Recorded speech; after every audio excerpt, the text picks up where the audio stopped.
21 chapters yan, basahin mo chapter. At tignan mo kung sino yung pinakamaraming nabanggit dyan. Ihanapan mo ko ng salitang accept.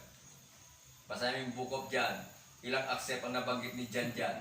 At hanapan mo ko ng believe. Ilang believe ang nabanggit ni John dyan. Kung ano yung nangibabaw yan, John after si John. Pero kung kukunin mo yung interpretation ko, yung accept at believe, synonym, mas maganda. Banggit sila. Diba? Minsan, nakakalungkot eh. Dinili niya yung kanyang doktrina sa John 1:12 lang eh. Pagagalitan ka ni John, hindi lang John 1:12 ang sinulat niya. Libro to, libro. Ikaw ba pag nagbasa ng libro, isang passage lang? O isang quotation lang yun sa libro at ibibigay mo yung conclusion mo? Yun ang iyong paniniwala dahil sa isang sentence na yon, i-conclude mo na, yun ang paniniwala ng writer. Pag ikay gumawa ng thesis, yung gumagawa ng thesis, sino mo gumawa ng thesis dito? Ayaw natin mag-master eh, no? Ako tayo sa thesis eh. Diba? Ano mo yan eh, ano ba tawag dito? I-depend mo yung thesis mo eh. At yung thesis nyon, kukunin mo yung sagot mo sa libro. Buong libro, babasahin mo, minsan 3 libro. Gagawa ka ng thesis, doon mo gagawa ka ng conclusion sa natutunan mo sa libro. Kita nyo? Hindi, it is you. Hindi, it is God. Gawin mo tungkulin mo. Magkaroon ka ng respeto sa Diyos. Lalago ka. Then, huwag mong kalimutan, it is God. Siya ang tutulong sa'yo.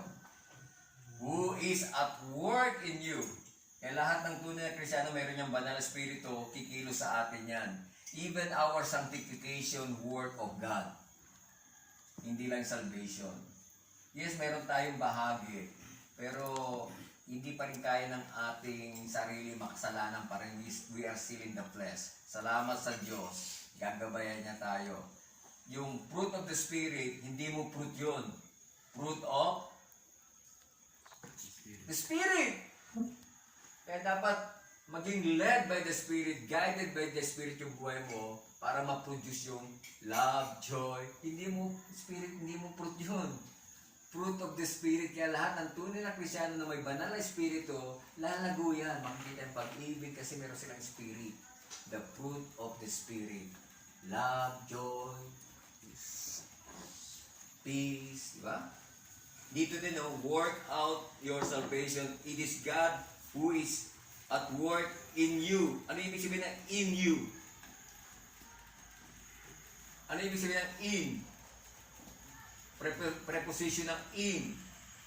In your inner self. Sa loob mo, nag-umpisa ng pagbabago at lalabas siya sa labas. Kikilos siya dyan. Kasi nariyan yung Holy Spirit, He dwells in us. Diba? In you. Both to, pag kumilos na yung Diyos sa buhay mo sa loob yan, magugustuhan mo yung kanyang kalooban at yung kanyang gawain.